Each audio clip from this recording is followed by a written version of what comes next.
Hoje é quarta-feira e você está ouvindo o Degustabu Podcast. Bem-vindos ao episódio número 2 do Degustabu Podcast. E no episódio de hoje, a degustação de Long Shot The Dice Game, além da hype e da notícia da semana. Degustação da semana.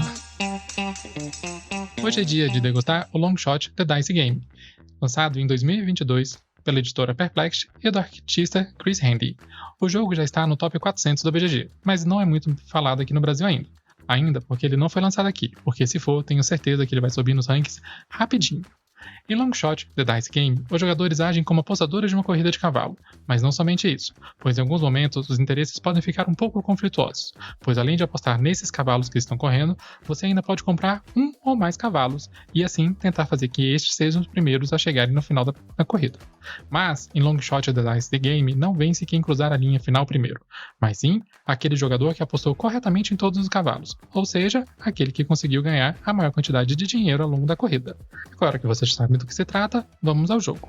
No início do jogo, ninguém controla nenhum dos 8 cavalos da corrida, mas possui interesses diferentes em cada um dos cavalos, pois durante a preparação, cada jogador recebe uma carta que meio que já dita o que pode ser melhor para ele, ou seja, em qual cavalo ele começa já com alguns benefícios.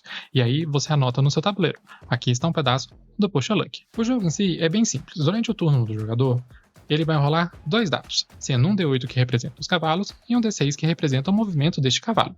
Aqui está a parte do Push a Luck, onde você rola os dados e espera que dê o número que você deseja. E, após o movimento deste cavalo, o jogador da vez vai verificar a carta deste cavalo que andou, quais outros cavalos andam junto com ele. Ou seja, cada cavalo, além de movimentar uma quantidade de espaços de acordo com o número do dado, leva outros cavalos juntamente com ele. E a partir daí, o primeiro jogador realiza uma das ações envolvendo o número deste cavalo que saiu no dado. As ações são as seguintes: apostar no cavalo que vai ganhar, comprar um cavalo, marcar uma concessão. Esse aqui é um grid 4x4, que assim que você completa uma coluna ou uma linha, automaticamente você ganha um bônus, que pode ser desde ganhar dinheiro, mover os cavalos para frente ou para trás, entre outros. Os jogadores continuam jogando até que 3 cavalos passem a linha de chegada. E aí então contabiliza a quantidade de dinheiros que cada jogador conseguiu e aquele que tiver a maior quantidade de dinheiro vence a partida. Bem, vou começar pelas coisas que mais gostei em Long Shot The Dice Game. Achei bem legal a questão de um cavalo puxar outro, e isso faz com que o jogo tenha um bom aspecto de corrida, uma vez que todo o movimento é aleatório, fazendo com que as apostas fiquem ainda mais dinâmicas. Os bônus de concessão são bem interessantes, pois permitem que você ande com os cavalos para frente ou para trás, ganhe dinheiro, aposte em outros cavalos, ganhe ou compre cavalos, entre outros. E por fim, cada cavalo tem uma pontuação, se ele cruza a linha de chegada em primeiro, segundo ou terceiro, o que também faz com que os jogadores explorem uma estratégia nas apostas. Isso ainda fica mais interessante se você tiver comprado um ou mais cavalos. Há algumas coisas que não curti tanto então. Aqui vou chover no molhado, mas por ser um jogo de sorte, às vezes o cavalo que você quer que ande não vai andar de forma nenhuma. Afinal de contas, o que determina se ele anda ou não é a rolagem do dado. Uma das vezes que joguei, o meu cavalo, o número 7, só teve 2 vezes seu movimento ativado. De resto, ele andou só por causa dos outros. No entanto, o cavalo de número 3, por exemplo, só andou o tempo inteirinho. O que era para ser a parte mais interessante para mim, o Roll and Ride, bem, não foi tão assim, porque ele ocorreu principalmente nas concessões do grid 4x4. Mas, se o jogo se estende demais, pode ser que você não marque mais nada, porque você já marcou tudo, e aí essa parte do jogo some. Outro aspecto negativo é que durante essa parte da concessão, nesse grid, acontece que os jogadores podem mover os cavalos para trás, e isso faz com que em alguns momentos, quando um cavalo está para ganhar o jogo, um jogador vai lá e ativa isso, fazendo que esse cavalo retroceda.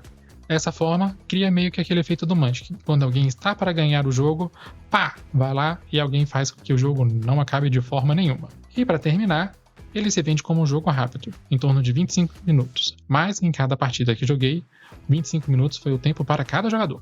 Resumindo, como um jogo de apostas, ele é bem legal, e fica ainda mais legal se for rápido.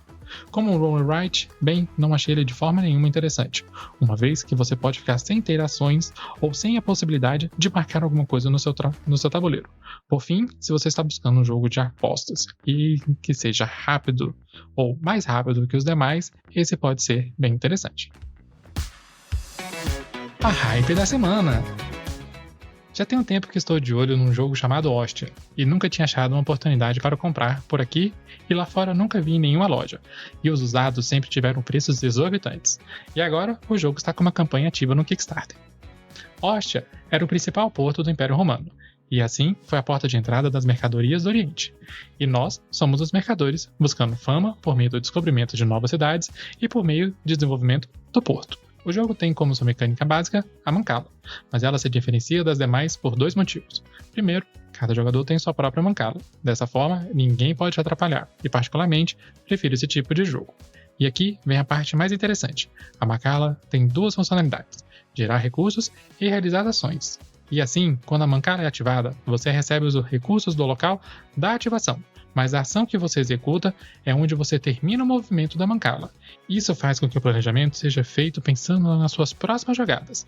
E essa parte eu acho bem interessante, porque de regra, como vocês viram, ele é bem simples, mas a complexidade dele se dá na hora do planejamento.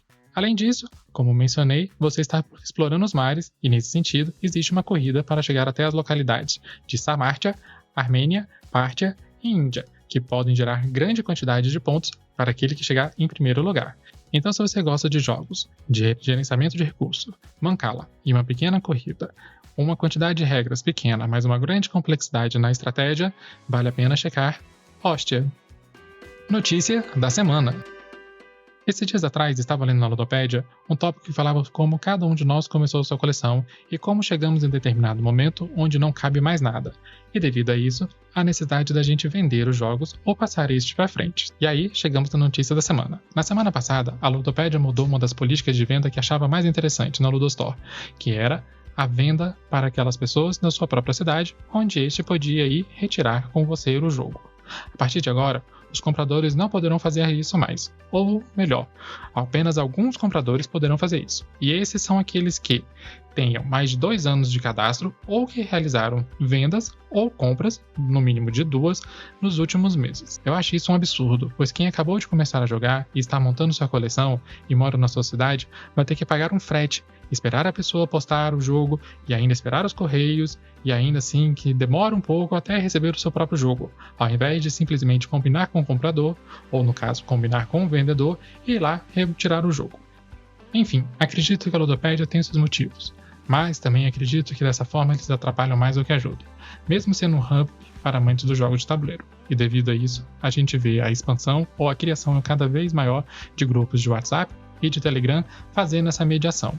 Sei que esses grupos não têm o apoio ou o suporte que a Ludopédia oferece. Por exemplo, se você não gosta do jogo, você tem a possibilidade de devolver, o dinheiro ela que libera ou ela cobra. Mas acredito que ela está complicando mais do que está ajudando. Enfim, essa é a minha opinião a respeito desse tema. Sobre essa notícia, fiquei triste, sim, afinal de contas, vendo o jogo, a maior parte das vezes vendo jogos para quem está começando a sua coleção, e acho que dessa forma ela está complicando. Agora que você já nos conhece, não esqueça de deixar o seu like e um comentário para que mais pessoas possam nos descobrir. E você também pode se inscrever no nosso podcast para não perder nenhum episódio. Curta também o nosso Instagram, @degustabu.com.br, ou mande seu e-mail para degustabu@gmail.com.